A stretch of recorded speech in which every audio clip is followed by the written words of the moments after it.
আসসালামু আলাইকুম দর্শক, আমি ডাক্তার মোহাম্মদ আসাদুজ্জামান লিটন, সহকারী অধ্যাপক নাক কান ও গলা বিভাগ, টাঙ্গাইল মেডিকেল কলেজ হাসপাতাল টাঙ্গাইল।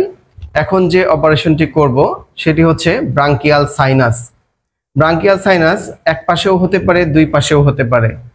আমাদের জন্মের সময় একটা শিশু যখন মায়ের পেটে থাকে তখন প্রথম অবস্থায় যখন ভ্রূণ অবস্থায় থাকে তখন আমাদের এই ঘাড়ের দিকটাতে ছোট ছোট অনেকগুলো নালী থাকে। জন্মের আগে আগে এই নালীগুলো সব বন্ধ হয়ে যায়, কিন্তু কারো কারো ক্ষেত্রে যদি এগুলো পার্মানেন্ট ভাবে থেকে যায় তখন এরকম ছিদ্র হতে পারে। এটাকে বলা হয় ব্রাঙ্কিয়াল সাইনাস। ব্রাঙ্কিয়াল সাইনাস থেকে যেটি হয় যে পুঁজ পানি আসতে পারে, জ্বর হতে পারে, এখানে ব্যথা হতে পারে। বেশি সমস্যা যেটি হয় সেটি হলো পানি আসা। বিশেষ করে ঠান্ডা লাগলে দেখা যায় যে যদি নাক বন্ধ থাকে, ঠান্ডা লাগে, তাহলে এই ছিদ্রগুলো দিয়েও পানি আসে। কারো কারো ক্ষেত্রে এক পাশেও হতে পারে, কারো ক্ষেত্রে দুই পাশেও হতে পারে। এখন এই অপারেশনটি করা হবে। আপনার এই যে গলার ছিদ্র, এটা তো জন্ম থেকে? জি, আচ্ছা, জন্ম থেকেই। আচ্ছা, এটাতে কি মাঝে মাঝেই পানি আসে? পানি যায়। আচ্ছা দর্শক, এই একটি ছিদ্র গলায় এবং এই আরেকটি ছিদ্র, জন্মগতভাবে দুটি ছিদ্র এখানে, এটাকে বলা হয় ব্রাঙ্কিয়াল সাইনাস।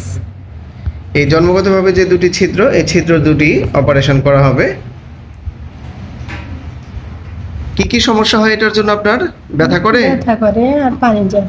পানি যায় আর ব্যথা করে। বেশি পানি যায় কখন? খাওয়া দাওয়া করলে। আর এমনি যায় না, খাওয়া দাওয়া ঠান্ডা লাগলে, নাক দিয়ে পানি পড়লে ওই সময় যায়। ওই সময়ও যায়। আচ্ছা, ঠিক আছে। এটা হলো সাইনোগ্রাম। সাইনোগ্রামে দেখা যাচ্ছে যে তার ছিদ্রটা কোথায় এবং এটা কতটুকু ছিদ্র সেটি দেখা যাচ্ছে।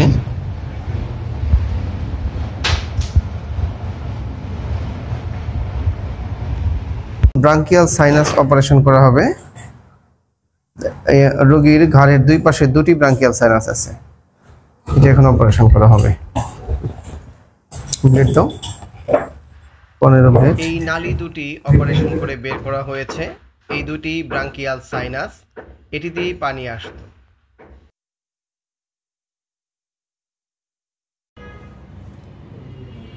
এখন কেমন আছেন আপনি? ভালো। আচ্ছা, কোনো প্রবলেম হয়েছে? না।